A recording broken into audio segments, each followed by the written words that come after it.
de vous avoir parce que je suis certain qu'à la fin de notre académie, vous allez devenir des leaders générationnels. Ah, waouh!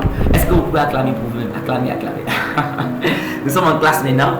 Donc aujourd'hui, nous allons continuer avec notre module numéro 5.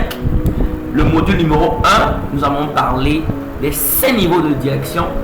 Le module numéro 2, nous allons parler de comment mesurer son leadership, comment mesurer son niveau de leadership pour pouvoir mieux impacter.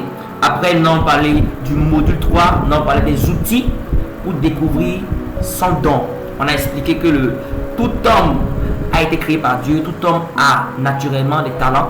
Il a donné 5 à d'autres, 2 à 1 à d'autres, ça dépend de la mission de chacun. Et on a expliqué que, à part cela, en tant que leader, vous devez aussi avoir les dons spirituels.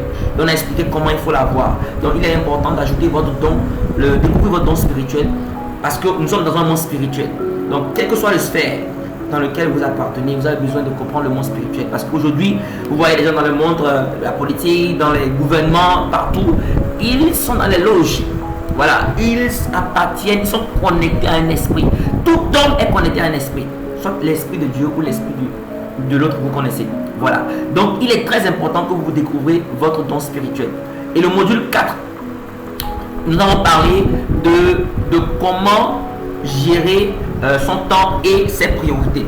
Maintenant, le module 5 que nous allons voir aujourd'hui, c'est un module très intéressant. C'est la clé ultime pour communiquer efficacement avec les autres. Oui, c'est bon, c'est très bon d'ailleurs de pouvoir connaître tout ce qu'il faut pour les paliers de leadership, de savoir comment se mesurer pour voir est-ce que j'évolue vraiment, est-ce que je suis équilibré. C'est bon de connaître ses dons, ses capacités, mais c'est aussi très bon d'apprendre à se connaître et de connaître les autres. C'est très important d'apprendre à se connaître et de connaître les autres. On posa la question à un expert en communication. On lui demanda, dites-nous, quelle est la clé la plus importante, les 3 clés les plus importantes dans la vie de couple? Il répondit, première clé, la communication. Deuxième clé, la communication. Troisième clé, la communication. Et il a même dit que la communication est indispensable pour réussir dans tous les domaines de la vie. Donc, vous voyez, certainement que vous avez des difficultés, peut-être en tant que chef d'entreprise, à collaborer, à communiquer avec votre équipe. Voilà, avec vos collaborateurs. Vous avez des difficultés peut-être à communiquer avec votre femme, vos enfants. Vous avez des difficultés à communiquer, vous êtes dans le ministère, avec vos fidèles ou votre staff. Voilà, vous avez des difficultés à communiquer avec votre partenaire de vie, à communiquer avec vos collaborateurs qui sont dans votre association, dans votre ONG. Vous avez besoin d'apprendre la clé ultime pour communiquer efficacement avec les autres. Mais d'abord, nous allons poser des bases d'abord très importantes de notre leçon. Nous allons poser des bases très importantes dans notre leçon.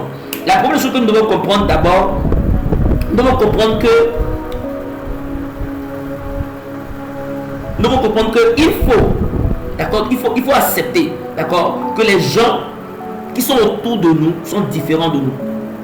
Il faut que nous acceptons que les gens qui sont autour de nous, d'accord, les gens que nous allons rencontrer, partout où nous allons travailler, partout où nous allons être, ne peuvent pas être comme nous. Ils sont différents de nous. Ils ne peuvent pas être comme nous. Donc nous devons accepter la différence des gens. Nous devons accepter de collaborer, de cohabiter avec les autres. Nous devons accepter de collaborer, non tolérer les autres parce qu'ils ne sont pas comme nous. Ils ne peuvent pas être comme nous, ils sont différents de nous. La deuxième chose que nous devons comprendre que la différence de nos amis, de nos collaborateurs, la différence des gens qui sont autour de nous, des ressources humaines que nous avons, c'est leurs différences sont plutôt une valeur ajoutée. Oui, une valeur ajoutée pour nous. C'est plus un plus et non un moins. Quand vous prenez un marqueur, vous allez voir que nous avons 2 parties. Il y a le couvercle et la partie qui nous permet d'écrire. Mais en vérité, quand je pose la question souvent aux gens de me dire laquelle des 2 parties est la plus importante, les gens me disent